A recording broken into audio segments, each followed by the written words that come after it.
Hello everyone, इस video में discuss करेंगे गैस्ट्रुलेशन इन चीक, यानी बर्ड्स के अंदर जो चीक होता है उसके एग्जाम्पल के थ्रू हम डिस्कस करेंगे कि बर्ड्स के अंदर गैस्ट्रुलेशन कैसे होता है। लास्ट वीडियोस के अंदर गैस्ट्रुलेशन के अंदर हम डिस्कस कर चुके हैं कि फ्रॉग के अंदर गैस्ट्रुलेशन कैसे होता है। वीडियो का लिंक आपको डिस्क्रिप्शन में मिल जाएगा। वीडियो हेल्पफुल लगती है तो लाइक कीजिए, अपने फ्रेंड्स के साथ शेयर कीजिए और चैनल को सब्सक्राइब कर लीजिए। तो अगर हम चीक, ठीक है, गैस्ट्रुलेशन चीक की बात करें, चीक के अंदर जो एग होता है ये होता है मैक्रोलेसिथल एग। मैक्रोलेसिथल एग को हम पॉलीलेसिथल एग भी बोलते हैं। इसके अंदर योग की अमाउंट, मैक्रो मीन्स ज्यादा होती है, ठीक है, योग की अमाउंट यहाँ पे बहुत ज्यादा होती है, इसलिए इसको मैक्रोलेसिथल एग बोला जाता है। अब इसके अंदर योग की अमाउंट ज्यादा है due to presence of large amount of yolk. The process of gastrulation in chick is prolong, ठीक है, ये थोड़ी सी प्रोलॉन्ग चलती है एंड हाईली मॉडिफाइड हो जाती है, अदर देन जैसे कि फ्रॉग के अंदर थी उससे ज्यादा मॉडिफाइड हो जाती है और ये कुछ लंबे टाइम तक चलती है। When egg is laid, the embryo is preparing for gastrulation. जैसे ही एग ले किया जाता है, एम्ब्रियो जो है वो गैस्ट्रुलेशन के लिए खुद को प्रिपेयर कर लेता है। It is started about 4 or 5 hours after the egg laying, but is completed by the second day of incubation. And जब इंक्यूबेशन स्टार्ट हो जाता है, यानी कि एक प्रॉपर जो टेम्परेचर होता है एग की डेवलपमेंट के लिए वो दिया जाता है जब एग को, तो जब सेकेंड डे होता है इंक्यूबेशन का उस टाइम तक जो गैस्ट्रुलेशन है वो कंप्लीट हो जाती है एंड ये स्टार्ट होती है 4 or 5 hours after egg laying. इसके बाद इसके अंदर गैस्ट्रल मूवमेंट्स जो होती है involve in the formation of 3 embryonic membranes. 3 embryonic membrane के अंदर एंडोडम, एक्टोडम एंड मीजोडम बनेंगी। तो इसके लिए गैस्ट्रल मूवमेंट्स होती है। तो इन गैस्ट्रल मूवमेंट्स के अंदर कन्वर्जेंस होती है, स्ट्रीमिंग होती है, इन्वोल्यूशन होता है, एपिबोली होती है एंड इलोंगेशन होता है। ये सारी जो प्रोसेसेस हैं या फिर गैस्ट्रल मूवमेंट्स हैं जो कि एम्ब्रियोनिक मेम्ब्रेन की फॉर्मेशन के अंदर चलती रहती है। सबसे फर्स्ट यहाँ पे स्टेप है फॉर्मेशन ऑफ एंडोडम, ठीक है। एंडोडम का फॉर्मेशन कैसे होगा? तो एंडोडम के फॉर्मेशन के लिए endoderm is meant to digest the yolk and nourish the embryo. ये एंडोडम जो होती है ये बहुत ज्यादा इसेंशियल होती है, ठीक है, ये बहुत ज्यादा इसेंशियल होती है क्योंकि ये क्या करती है, ये डाइजेस्ट करती है योक को और एम्ब्रियो को नरिश करती है। तो ये इसेंशियल प्रोसेस होती है एंडोडम फॉर्मेशन के लिए भी। तो एंडोडम जो है यहाँ पे एंडोडम और हाइपोब्लास्ट इसको बोला जाता है। ये जो लेयर यहाँ पे बनेगी ये है एंडोडम एंड इसको हाइपोब्लास्ट भी बोला जाता है। हाइपो मीन्स नीचे की साइड, ठीक है, हाइपो मीन्स नीचे की साइड, इसलिए इसको हाइपोब्लास्ट बोला जाता है। Is form during gastrulation by delamination of large yolky cells. जो ये लार्ज योकी सेल्स हैं उनकी डिलामिनेशन होगी from the inner surface of the epiblast. अब हमने बात की यहाँ पे हाइपोब्लास्ट की। हाइपो मीन्स ये नीचे की तरफ है एंड एपी मीन्स ऊपर की तरफ है, तो ये एपिब्लास्ट की सेल्स होगी। तो इनर सरफेस की जो एपिब्लास्ट की सेल्स है, ठीक है, वहां उनकी डिलेमिनेशन होगी एंड जिसकी वजह से यहाँ पे एंडोडम फॉर्म होगी, ठीक है, यहाँ से ये स्प्लिट होना स्टार्ट होगी और इसकी वजह से यहाँ पे क्या फॉर्म हुई है, यहाँ पे एंडोडम फॉर्म होगी एंड इसके अंदर ये जो कैविटी होगी इसको ब्लास्टोसील बोला जाता है। The space between epiblast and hypoblast, epiblast ये वाली होगी, हाइपोब्लास्ट एंडोडम, यानी कि इनके बीच के स्पेस को ब्लास्टोसील बोला जाता है। And the space between hypoblast and yolk, ठीक है, ये योक हो गई, ये जो डॉटेड एरिया है योक का है। योक एंड एंडो जो हाइपोब्लास्ट यानी एंडोडम है इनके बीच का ये जो एरिया है इसको आर्केंटेरोन बोला जाता है, यानी फ्यूचर में ये आर्केंटेरोन बनाएगा। तो ये हो गया यहाँ पे एंडोडम। अब एंडोडम के बनने के लिए, ठीक है, ये तो हमने देख लिया कि एंडोडम जो है डिलेमिनेशन से बनता है, लेकिन एंडोडम के बनने के लिए कुछ अलग अलग साइंटिस्ट ने अपने अलग अलग व्यूज दिए थे। तो फॉर्मेशन ऑफ एंडोडम के लिए सबसे फर्स्ट व्यू है जैकोब्सन का 1938 के अंदर। इसने बोला कि hypoblast is formed by invagination. जो हाइपोब्लास्ट है वो इनवेजिनेशन से बनती है, but invagination is not possible due to large amount of yolk. लेकिन इनवेजिनेशन पॉसिबल नहीं है, क्योंकि इनके अंदर लार्ज अमाउंट ऑफ योग होती है। ये पॉलीलेसिथल और मैक्रोलेसिथल टाइप ऑफ एग्स होते हैं। सेकेंड आता है endoderm is formed by involution of marginal cell. जो मार्जिनल सेल्स होगी वो इन्वोलेट करेंगी, जिसकी वजह से एंडोडर्म बनेगी थ्रू अ टेम्पररी पोर। एक पोर बनेगा, उसकी हेल्प से क्या करेंगे, इन्वोल्यूट करेगी, present in the junction, zone of junction. तो ये है, इसने बोला कि ये इन्वोल्यूशन की वजह से बनेगी, इसने बोला इन्वेजिनेशन की वजह से, इसने बोला इन्वोल्यूशन की वजह से। थर्ड है पीटर 1938 के अंदर ही explain that hypoblast is formed by infiltration और पोली इन्वेजिनेशन। अब इसने बोला इनफिल्ट्रेशन और पोली इन्वेजिनेशन, ठीक है, इन्वेजिनेशन तो इसने भी बोला था, लेकिन इसने क्या बोला है, poly invagination from epiblast. Epiblast की पोली इन्वेजिनेशन होगी, in which individual yolky cells invaginate and finally line up in a layer, जिसको हाइपोब्लास्ट बोला जाता है। इसकी जो एपिब्लास्ट की सेल्स है वो इन्वेजिनेट होगी एंड फाइनली वो क्या कर लेंगी, यहाँ पे एक लेयर फॉर्म कर लेगी, ठीक है, लेयर फॉर्म कर लेगी, उस लेयर को हाइपोब्लास्ट बोला जाएगा। The most accepted theory regarding the formation of endoderm is delamination, ठीक है, most accepted जो है ये delamination थी, was given by Sprent in 1946 के अंदर दी गई थी।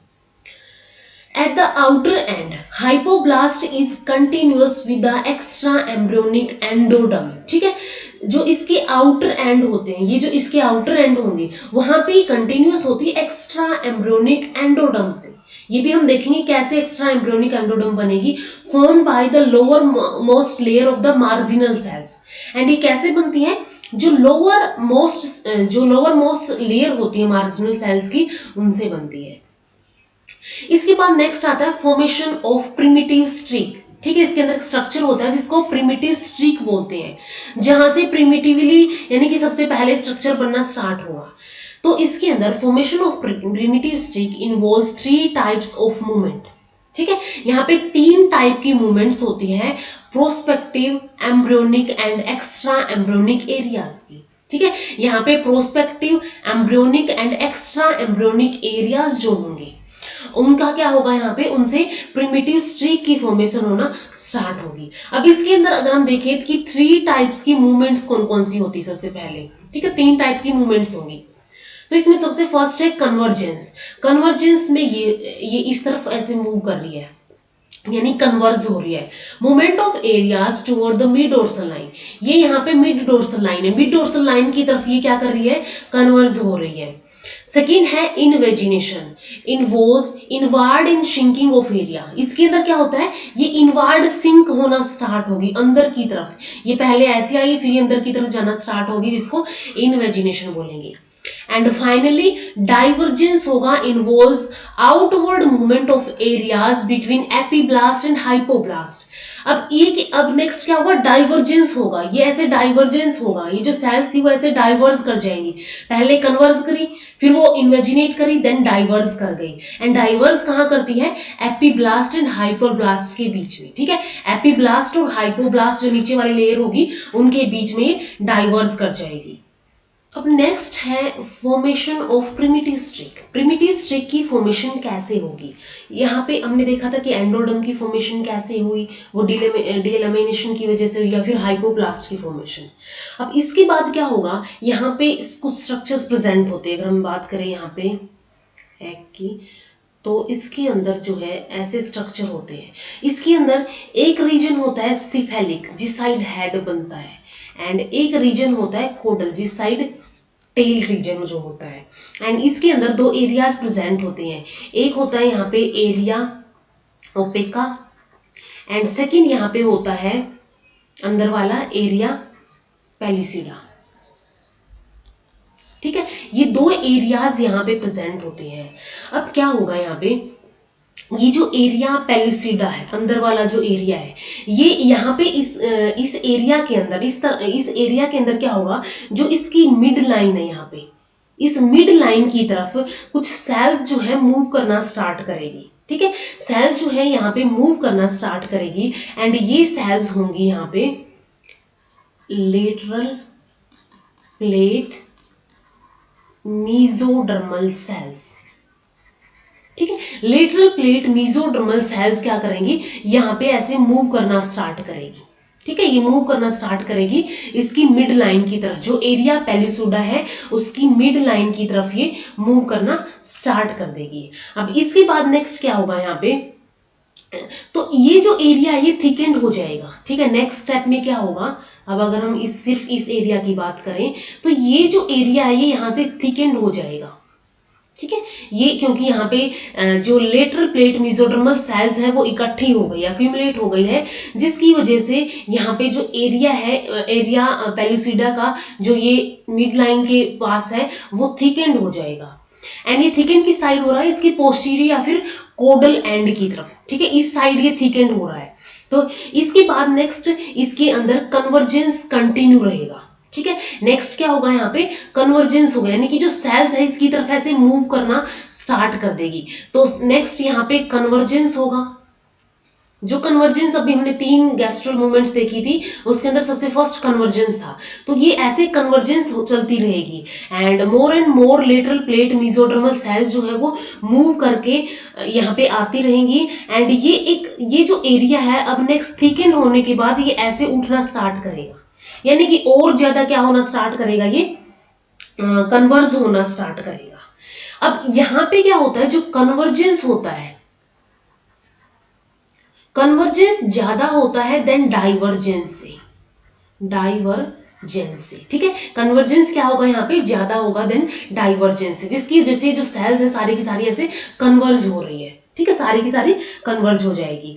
एंड ये जो सेल्स है अब नेक्स्ट क्या होगा, ये जो एरिया है यहाँ पे ये और ज्यादा ऐसे बनना स्टार्ट हो जाएगा। ठीक है, ये सेल की मूवमेंट ऐसे ही यहाँ पे चलती रहेगी, और ज्यादा ये थिकेंड होना स्टार्ट हो जाएगा, या फिर हम इसको बोल सकते हैं ये इलोंगेट होगा। एंड ये और ज्यादा इलोंगेट होगा। ठीक है, ये एरिया क्या होगा, इलोंगेट होगा। एंड ये एरिया यहाँ पे जो बना है इसको हम बोलेंगे डार्क कलर का बनेगा ये। एंड ये ओपेक हो जाएगा क्योंकि बहुत ज्यादा सेल्स जो है इकट्ठी हो जाएंगी यहाँ पे। एंड लॉन्गिट्यूडनल बैंड सा बन जाएगा, एक लॉन्गिट्यूडनल बैंड फॉर्म हो जाएगा। एंड इसके बाद नेक्स्ट क्या होगा, यहाँ पे ये जो है और ज्यादा इलोंगेट होगा। ठीक है, नेक्स्ट क्या होगी, इलोंगेशन होगी। एंड इलोंगेशन होने के बाद ये जो यहाँ पे जो स्ट्रक्चर फॉर्म होगा इसको बोला जाता है प्रिमिटिव स्ट्रीक। इस स्ट्रक्चर को प्रिमिटिव स्ट्रीक बोला जाता है। ठीक है, ये बन गया यहाँ पे प्रिमिटिव स्ट्रीक। अब प्रिमिटिव स्ट्रीक से क्या होना स्टार्ट होगा, डाइवर्जेंस होना स्टार्ट होगा, यानी जो सेल्स थी वो ऐसे डाइवर्स होना स्टार्ट होंगी। तो जब ये डाइवर्स होंगी, ये जो सेल्स है यहाँ से जब ये डाइवर्स होंगी, सिर्फ हम ये वाला एरिया देखेंगे तो इस साइड ये डाइवर्स होना स्टार्ट हो जाएंगी, तो यहाँ पे बीच में एक पोर्शन छूट जाएगा एंड इसको बोलेंगे प्रिमिटिव ग्रूव। इस रीजन को प्रिमिटिव ग्रूव बोलेंगे। ठीक है, ये जो रीजन है प्रिमिटिव ग्रूव फॉर्म कर लेगी, क्योंकि यहाँ पे इस टाइम पे जो कन्वर्जेंस है वो कम है एंड डाइवर्जेंस जो है वो ज्यादा है। ठीक है, डाइवर्जेंस अब ज्यादा हो रहा है, ये ऐसे स्प्रेड हो रही है, ये सेल जो है से स्प्रेड हुई है। पहले कन्वर्ज हुई थी, देन ये इलोंगेट हुई, देन ये डाइवर्ज हो गई। तो इस टाइम पे डाइवर्जेंस ज्यादा चलता है, इस वजह से यहाँ पे एक डिप्रेशन फॉर्म हो जाता है या फिर ग्रूव फॉर्म हो जाता है, जिसको प्रिमिटिव ग्रूव बोलते हैं। अब ये जो प्रिमिटिव स्ट्रिक है ये इसके यहाँ पे इस एरिया के अंदर एक डिप्रेशन फॉर्म कर लेती है। ठीक है, ये डिप्रेशन यहाँ फॉर्म हुआ था या फिर हम इसको बोल सकते हैं एक एलिवेशन फॉर्म कर लेगी। ठीक है, एक एलिवेशन डेवलप हो जाएगा इस प्रिमिटिव स्ट्रिक के अंदर। अब ये एलिवेशन जो है इसको बोला जाता है प्रिमिटिव नोट। इस एलिवेशन को प्रिमिटिव नोट बोला जाता है या फिर इसको बोला जाता है हैंसन्स नोट। ठीक है, ये यहाँ पे प्रिमिटिव स्ट्रिक बनी, पहले यहाँ पे हैंसन नोड और प्रिमिटिव नोट बनी, इसके अलावा यहाँ पे प्रिमिटिव ग्रूव बना। अब यहाँ पे अब ये जो प्रिमिटिव नोट है या फिर प्रिमिटिव ग्रूव है ये कैसे बनता है, जो प्रिजम्पटिव नोटोकॉर्ड है और जो न्यूरल ट्यूब के फ्लोर की सेल्स है उनसे ही बनता है। ये बनेगा प्रिजम्पटिव नोटोकॉर्ड, आगे देखेंगे हम नोटोकॉर्ड कैसे बनेगी।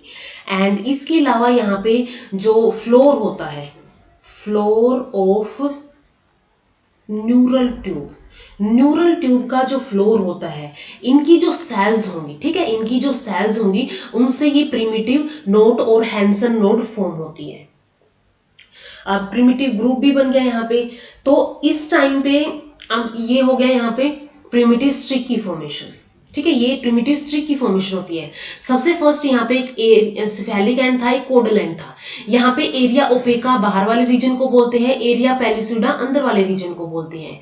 एरिया पेलिसुडा वाले रीजन पे क्या स्टार्ट होगा, यहाँ पे लेटरल प्लेट मेसोडर्मल सेल्स इधर इकट्ठा होना स्टार्ट हो जाएगी, अक्यूमुलेट होना स्टार्ट हो जाएगी। एंड अक्यूमुलेट होके इस रीजन को ये थिकनेस बना लेगी, ठीक है, थिक बना लेगी। एंड यहाँ पे कन्वर्जेंस स्टार्ट हो जाएगा। कन्वर्जेंस की वजह से ज्यादा से ज्यादा सेल जो है वो इसकी तरफ आती जाएंगी and dark opaque longitudinal band form कर लेंगी। एंड इस बैंड को प्रिमिटिव स्ट्रीक बोला जाता है। देन इसके अंदर इलोंगेशन होगी, इलोंगेशन होने के बाद इसके अंदर डाइवर्जेंस स्टार्ट होगी। यहाँ पे ये कन्वर्जेंस जो है ज्यादा था डाइवर्जेंस से। इसके बाद जब इलोंगेशन हुई, ठीक है, इलोंगेशन के बाद क्या हुआ, यहाँ पे जो डाइवर्जेंस ज्यादा हो गया एंड कन्वर्जेंस यहाँ पे कम हो गया, जिसकी वजह से ये जो सेल्स है इधर मूव करना स्टार्ट कर देंगी एंड बीच में एक एरिया बन जाएगा जिसको प्रिमिटिव ग्रूव बोलते हैं। एंड इसके एंटीरियर में एक या फिर हम बोलते हैं इसके एक एलिवेशन फॉर्म होगा, ठीक है, एक स्मॉल एलिवेशन यहाँ पे फॉर्म होगा जो प्रिमिटिव स्ट्रीक है इसके फ्रंट के अंदर, ठीक है, प्रिमिटिव स्ट्रीक के फ्रंट के अंदर, जिसको हैंसन नोड और प्रिमिटिव नोट बोला जाता है। एंड ये प्रिमिटिव और हैंसन नोट जो है ये बनता है presumptive notochord and floor of the neural tube से। तो इस वे में फॉर्मेशन होती है प्रिमिटिव स्ट्रीक की। नेक्स्ट है मीजोडम की फॉर्मेशन कैसे होगी। एंडोडम की फॉर्मेशन होगी, प्रिमिटिव स्ट्रिक की फॉर्मेशन हो गई। नेक्स्ट है मीजोडम की फॉर्मेशन कैसे होगी। First the presumptive extra embryonic mesoderm, ठीक है, एक्स्ट्रा एम्ब्रियोनिक मीजोडम होती है कन्वर्ज, ठीक है, सबसे फर्स्ट ये कन्वर्ज करेगी and then moves into the primitive groove. ये कन्वर्ज करेंगी, इकट्ठी होंगी एंड ये प्रिमिटिव ग्रूव के अंदर मूव करना स्टार्ट कर देगी, ठीक है। प्रिमिटिव ग्रूव हमने देख लिया कहाँ बना था, तो प्रिमिटिव ग्रूव के अंदर ये मूव करना स्टार्ट कर देगी। These cells migrate laterally and posteriorly to form extra embryonic mesoderm. And ये क्या करेंगी, अब ये लेटरली और पोस्टीरियरली मूव करेंगी, ठीक है, एक तो लेटरली मूव करेंगी एंड ये पोस्टीरियरली ऐसे मूव करेंगी, जिसकी वजह से यहाँ पे क्या फॉर्म हो जाएगा, एक्स्ट्रा एम्ब्रियोनिक मीजोडर्म फॉर्म होना स्टार्ट हो जाएगा। Then the presumptive lateral plate mesodermal cells, ठीक है, प्रिजम्पटिव लेटरल जो प्लेट वाली सेल्स थी, तो जो इस साइड वाली सेल्स थी इधर वाली लेटरल साइड में प्रेजेंट थी, converse and invaginate in the primitive groove. ये कन्वर्स होंगी एंड जो ये प्रिमिटिव ग्रूव है इसके अंदर क्या होनी स्टार्ट हो जाएगी, यहाँ पे इकट्ठी होनी स्टार्ट हो जाएगी, इन्वेजिनेट हो जाएगी या फिर then these cell migrate laterally and form a sheet between epiblast and endoderm of the either side. दोनों साइड की, अब ये एंडोडर्म हो गई, ठीक है, ये एंडोडर्म होगी एंड ये वाली हो जाएगी यहाँ पे हाइपोब्लास्ट। तो एपीब्लास्ट और हाइपोब्लास्ट, ये हाइपोब्लास्ट हो गई एंड ये एपीब्लास्ट हो गई। तो एपीब्लास्ट एंड हाइपोब्लास्ट के बीच में एक शीट बननी स्टार्ट हो जाएगी, ठीक है, आइदर साइड, दोनों की दोनों साइड क्या बननी स्टार्ट हो जाएगी, एक शीट बननी स्टार्ट हो जाएगी। The sheet of this mesoderm move outwards as two horns. अब ये दो हॉर्न्स की तरह, ठीक है, दो हॉर्न्स की तरह ये मूव कर रही है, ये जो है ये ऐसे दो हॉर्न्स की तरह दोनों साइड से मूव करेगी। वाइड स्पेस बिटवीन, इनके बीच में एक वाइड स्पेस प्रेजेंट होगा। Last of all presumptive somatic mesoderm, somatic mesoderm जो बनी थी यहाँ पे, ये वाली जो सोमेटिक मीजोडम यहाँ पे फॉर्म हुई है, ठीक है, मूव्स इनटू प्रिमिटिव ग्रूव, ये प्रिमिटिव ग्रूव के अंदर मूव करना स्टार्ट कर देगी एंड इन्वेजिनेट इनटू इंटीरियर, और ये अंदर की तरफ जो है मूव करना स्टार्ट कर देगी। यहाँ पे ये जो मीजोडम है ये सोमेटिक मीजोडम है एंड नीचे वाली जो है स्प्लेंचिक मीजोडम है। आफ्टर पासिंग इनटू इंटीरियर, अंदर की तरफ मूव करने के बाद cells of presumptive somatic mesoderm, जो ये सोमेटिक मीजोडम की सेल्स थी, फ्रॉम टू बैंड्स, एक बैंड ये था एक बैंड ये था, क्लोज टू मिडल लाइन, जो मिडल लाइन है उसके क्लोज आ जाएंगी, साइड मूव करके इसके क्लोज आ जाएंगी।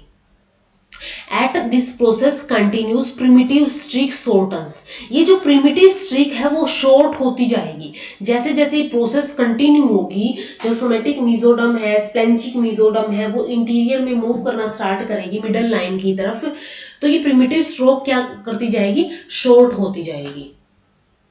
इसके बाद नेक्स्ट है नोटोकॉर्ड की फॉर्मेशन कैसे होगी, जिसको नोटोजेनेसिस बोलते हैं, यानी कि फॉर्मेशन ऑफ नोटोकॉर्ड। इसके अंदर narrow strip of blastoderm just in front of primitive node, primitive node जो बनी थी यहाँ पे, एलिवेशन जो बना था in front of primitive streak, वहां से एक जो है एक नैरो स्ट्रिप होगी ब्लास्टोडम की, consist of presumptive notochordal cells, and उसके पास प्रिजम्पटिव नोटोकॉर्डल सेल्स मिलेंगी। The cells rolls over the tip of primitive node, primitive node की टिप के ऊपर वो सेल्स जो है वो क्या कर ली जाएंगी, रोल अप कर ली जाएंगी, and migrate into sub germinal cavity to occupy central position. And ये क्या करेंगी, माइग्रेट करेंगी ताकि इनकी जो पोजीशन है, सेंट्रल पोजीशन है, उसको ये ऑक्यूपाई कर ले। बिलो न्यूरल प्लेट, ठीक है, ये न्यूरल प्लेट है, न्यूरल प्लेट के नीचे between two bands of somatic mesoderm, ये जो दो बैंड्स हैं यहाँ पे सोमेटिक मीजोडम के, उनके बीच में, ठीक है, तो ये यहाँ पे ये जो है नीचे बीच में आ जाती है। The cells form notochord, and ये जो सेल्स आई थी यही क्या फॉर्म करती है, यहाँ पे नोटोकॉर्ड फॉर्म करती है। तो ये यहाँ पे क्या था, न्यूरल प्लेट थी, एंड ये है यहाँ पे सोमेटिक मीजोडम है, ऊपर वाली सोमेटिक मीजोडम है, एंड नीचे वाली क्या है, स्प्लेंचिक मीजोडम है। ये इनके बीच में, ठीक है, इनके सेंटर के बीच में यहाँ पे कुछ सेल्स जो है वो इकट्ठा होना स्टार्ट करेंगी, एंड ये सेल्स क्या बनाएंगी, यहाँ पे नोटोकॉर्ड बनाएंगी। नेक्स्ट है फॉर्मेशन ऑफ न्यूरल ट्यूब, यानी कि न्यूरोजेनेसिस कैसे होगा after the formation of mesoderm and notochord, ये हमने देख लिया। And shortening of primitive streak, क्योंकि जैसे जैसे ये प्रोसेसेस चल रही थी, प्रिमिटिव स्ट्रिक की शॉर्टनिंग चल रही थी। The two strips of neuroectoderm, दो स्ट्रिप्स होंगी अब न्यूरोएक्टोडम की, converge and join to form neural plate, ये दोनों की दोनों क्या हो जाएंगी, कन्वर्ज हो जाएंगी आपस में, एंड कन्वर्ज होने के बाद ये फॉर्म करेंगी एक न्यूरल प्लेट को, ठीक है, जो ऊपर वाली बनी थी न्यूरल प्लेट को फॉर्म करेंगी इन front of primitive node, primitive note के फ्रंट के अंदर। As the cells of the neural plate start to shrink in, अब ये जो cells है वो नीचे की तरफ ऐसे सिंक करना स्टार्ट कर देगी। A neural groove appears bounded by two lateral neural folds, and यहाँ पे नीचे की तरफ क्या अराइज होगा, एक न्यूरल जो है एक न्यूरल ग्रूव अराइज होगा, एंड ये न्यूरल ग्रूव जो है बाउंडेड होता है दो लेटरल न्यूरल फोल्ड्स के थ्रू, ठीक है, दो लेटरल न्यूरल फोल्ड्स होंगे, इनके थ्रू ये बाउंडेड होगा। The fold unite mid dorsally एक दूसरे से मिलेंगे, encloses a neural tube, and ये क्या एनक्लोज कर लेंगे, न्यूरल ट्यूब को एनक्लोज कर लेंगे। ये जो फोल्ड्स थे ये आपस में मिलेंगे, कन्वर्ज होंगे, कन्वर्ज होने के बाद एक ग्रूव लाइक स्ट्रक्चर अपीयर होगा, देन क्या होगा, इसके ये न्यूरल ट्यूब को एनक्लोज कर लेंगे, which opens exterior at the anterior end of the by a neuropore, and ये जो है ये ओपन होती है जो एक्सटीरियर साइड है at anterior end of by a neuropore, एक न्यूरोपोर होता है उसके थ्रू ये क्या होती है, ओपन होती है। तो न्यूरल ट्यूब की फॉर्मेशन कैसे होगी, सबसे फर्स्ट तो यहाँ पे दो स्ट्रिप होंगी न्यूरोएक्टोडम की, ठीक है, न्यूरोएक्टोडम की दो स्ट्रिप्स होंगी, ये दो स्ट्रिप्स क्या करेंगी, ये ज्वाइन कर लेंगी न्यूरल प्लेट को इन front of primitive node, and इसके बाद क्या होगा, ये जो न्यूरल प्लेट है वो सिंक करना स्टार्ट करेगी, एक न्यूरल ग्रूव अपीयर हो जाएगा between two lateral neural folds के बीच में, एंड इसके बाद नेक्स्ट क्या होगा, जो न्यूरल ट्यूब है उसको ये न्यूरल जो एक तरह से ग्रूव बना है वो इनक्लोज कर लेगा, and which opens exterior at anterior end of the neuropore, जो कि न्यूरोपोर के थ्रू ओपन हो जाएगा। इसके बाद नेक्स्ट क्या होगा, the neuropore closes during second day of incubation, and ये जो न्यूरोपोर बना था वो सेकेंड डे ऑफ इंक्यूबेशन के ऊपर क्लोज हो जाता है. The interior end of the neural tube expands to form 3 primary cerebral vesicles. And जो anterior end है neural tube की वो expand करेगी and वो form करेगी 3 primary cerebral vesicles. These develop forebrain, midbrain and hindbrain. यही आगे जाके forebrain, midbrain and hindbrain form करेंगे. The cranial flexor developed the junction of forebrain and midbrain. Forebrain and midbrain के बीच में एक junction present होगा जिसपे cranial flexor जो है develop होगा. इसके बाद next आता है formation of mesoblastic somites. ठीक है, मीजोब्लास्टिक सोमाइट्स कैसे बनेंगे इसके अंदर, यानी कि छोटे छोटे सेगमेंट्स होते हैं जो कि फर्स्टली इसके अंदर फॉर्म होते हैं, वो कैसे फॉर्म होंगे. The somatic mesoderm is present on either side of the notochord. ये यहाँ पे नोटोकॉर्ड थी और यहाँ पे ये मीजोडम प्रेजेंट थी. ठीक है, ये ऐसे मीजोडम प्रेजेंट थी. The somatic mesoderm gets transversely segmented. ये क्या होगी, ट्रांसवर्सली सेगमेंटेड होगी into a series of cubical blocks on either side of the notochord called mesoblastic somite. अब ये क्या होना स्टार्ट होगी, ट्रांसवर्सली डिवाइड होना स्टार्ट होगी. ट्रांसवर्सली ये डिवाइड होगी. लाइक यहाँ पे अगर नोटोकॉर्ड होगी, बीच यहां से नोटोकॉर्ड जा रही है एंड यहाँ पे प्रेजेंट है ये मीजोडर्मल सेल्स, एंड ये मीजोडर्मल सेल्स क्या है, से ट्रांसवर्सली डिवाइड होना स्टार्ट होगी. ठीक है, ट्रांसवर्सली डिवाइड होना स्टार्ट होगी एंड ये फॉर्म कर लेगी यहाँ पे cubical blocks on either side of the notochord, जिनको क्या बोला जाता है, मीजोब्लास्टिक सोमाइट्स बोला जाता है. इन्हीं को मीजोब्लास्टिक सोमाइट्स बोलते हैं. The appearance of somite is just first sign of the metameric segmentation of the embryo.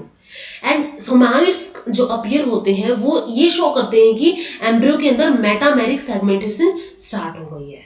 The first pair of somite is formed about 20 hours after incubation. Incubation के 20 hours के बाद ही first pair जो है somites का वो appear होना start होता है. द सब्सिक्वेंट पेयर, यानी कि इसके फर्स्ट के बाद के जो पेयर्स होंगे are added at the rate of 1 pair 1 hour. एक आर के अंदर एक पेयर ऐड होता जाता है. Maximum 52 pairs of somites are formed and सिर्फ मैक्सिमम 52 पेयर्स जो है सोमाइट्स के वो अपीयर होते हैं, out of which 10 pairs degenerate, and इनमें से भी जो 10 पेयर्स है वो डीजनरेट हो जाते हैं. During addition of somites the primitive streak retreats. ठीक है, प्रिमिटिव स्ट्रिक जो है रिट्रीट की जाती है. Later on the somite differentiate, and जो ये सोमाइट्स बने थे वो डिफ्रेंशिएट किए जाते हैं मायोटोम्स के अंदर, डर्मेटोम्स के अंदर एंड नेफ्रोटोम्स के अंदर. ठीक है, बाद में ये डिफ्रेंशिएट कर दिए जाएंगे. ये जो है ये स्ट्रक्चर है यहाँ पे ये स्ट्रक्चर है यहाँ पे चिक एम्ब्रियो का 24 आवर्स जब हो जाते हैं. ठीक है, 24 आवर्स के अंदर हमने देखा था कि जब 20 आवर्स हो जाते हैं उसके बाद फर्स्ट सोमाइट बनता है. तो ये 24 आवर्स की यहाँ पे ये फर्स्ट पेयर ऑफ सोमाइट, ये जो है ये फर्स्ट पेयर ऑफ सोमाइट यहाँ पे बना हुआ है. तो ये ऐसे क्यूबिकल सेगमेंट जो है ये बनने स्टार्ट हो जाते हैं. और बीच में क्या है, यहाँ पे बीच में प्रेजेंट है नोटोकॉर्ड. ये यहाँ पे हैंसन नोड है, ये नीचे की तरफ ये प्रिमिटिव स्ट्रिक प्रेजेंट है, और ये जो है ये न्यूरल फोल्ड्स हैं. ठीक है, ये क्या है, ये न्यूरल फोल्ड्स हैं एंड ये आगे जाके फोर ब्रेन बनाते हैं. और ये न्यूरोपोर है जिसकी हमने बात की थी. ये यहाँ पे एरिया पेलुसिडा होगा एंड बाहर की तरफ क्या होगा, एरिया ओपेका होगा. इसके बाद ये 24 आवर्स की है, 33 आवर्स की है एंड 56 आवर्स की है. तो ये हमने देख ली. अब 33 के अंदर जो ये सोमाइट्स हैं वो और ज़्यादा इनका नंबर जो है इंक्रीज हो गया है. एंड इसके बाद जो 56 आवर्स है इसके अंदर और भी ज़्यादा जो है ये जो है इंक्रीज हो गया है इनका नंबर. इसके बाद सिलोम की फॉर्मेशन कैसे होती है, ये नोटोकॉर्ड थी, यहाँ पे मीजोडर्म प्रेजेंट थी एंड यहाँ पे जो है सिलोम बनना स्टार्ट होगा. The lateral plate mesoderm splits into 2 layer. जो लेटरल प्लेट मीजोडर्म थी वो 2 लेयर्स के अंदर स्प्लिट हो जाएगी. एक अपर और आउटर सोमेटिक लेयर होगी and inner and lower splanchnic layer होगी, जो भी हमने देखी थी. ये एक अपर सोमेटिक लेयर थी एंड इनर वाली नीचे वाली वो क्या थी, लोअर स्प्लेंजिक लेयर थी. The upper layer comes in contact with the ectoderm. जो ऊपर वाली लेयर है, अब यहाँ पे एक्टोडम प्रेजेंट है, ये एक्टोडम के कॉन्टेक्ट में आएगी एंड ये फॉर्म कर लेगी सोमैटोप्ल्यूरे। ठीक है, ये सोमैटोप्ल्यूरे फॉर्म कर लेगी। एंड जो इनर लेयर है, इनर लेयर क्या है, इनर लेयर जो है comes in contact with the एंडोडम। Inner layer एंडोडम के कॉन्टेक्ट में आएगी एंड ये फॉर्म कर लेगी स्प्लेंचोप्यूरे। अब नाम से ही देखो, सोमैटिक जो है जब एक्टोडम के कॉन्टेक्ट में आएगी तो सोमैटोप्ल्यूरे फॉर्म करेगी। एंड जब नीचे वाली मेसोडर्मल स्प्लेंचिक लेयर जो है, स्प्लेंचिक लेयर जब आएगी वो स्प्लेंचोप्ल्यूरे फॉर्म करेगी। The space or cavity between these two mesodermal layers is called coelom. तो इनके बीच का जो ये स्पेस बना है इसी को क्या बोलते हैं, सीलोम बोला जाता है। So the origin of coelom is schizocoelic. ठीक है, ओरिजिन क्या है सीलोम का, वो है schizocoelic. Due to elongation of blastoderm to enclose the yolk, the coelom also elongates in the extra embryonic mesoderm to form extra embryonic coelom। and ये जो ये ब्लास्टोडम है वो योग को इनक्लोज करने के लिए इलोंगेट हो जाती है एंड इसकी वजह से सीलोम भी इलोंगेट हो जाता है एंड ये फॉर्म कर एक्स्ट्रा एम्ब्रियोनिक मेसोडर्म के अंदर एंड ये फॉर्म कर लेता है एक्स्ट्रा एम्ब्रियोनिक सीलोम। ये क्या फॉर्म कर लेगा, एक्स्ट्रा एम्ब्रियोनिक सीलोम फॉर्म कर लेगा। तो इस वीडियो में हमने देख लिया कि कैसे एंडोडर्म की फॉर्मेशन होती है, अलग अलग थ्योरीज कौन कौन सी है, उनके अकॉर्डिंग मेसोडर्म कैसे फॉर्म हुई थी। मोस्ट एक्सेप्टेड थ्योरी थी कि जो मेसोडर्म है वो फॉर्म हुई है डीएलामाइनेशन की वजह से। इसके बाद प्रिमिटिव स्ट्रीक कैसे बनी, हैंसन नोड कैसे बना एंड इसके अलावा प्रिमिटिव ग्रूव कैसे बना। इसके बाद मेसोडर्म कैसे फॉर्म हुई, मेसोडर्म जो है और वो दो के अंदर डिवाइड हुई, सोमैटिक एंड स्प्लेंचिक मेसोडर्म के अंदर। इसके बाद जो है नेक्स्ट प्लेट्स फॉर्म हुई या फिर न्यूरोजेनेसिस हुआ। इसके बाद कैसे यहाँ पे सीलोम फॉर्म हुआ। तो इस वीडियो में हमने गैस्ट्रुलेशन जो है चिक एम्ब्रियो की वो डिस्कस कर ली है। तो इस वीडियो में इतना ही। If you like the video, please do like, share with your friend and subscribe the channel. Thank you so much.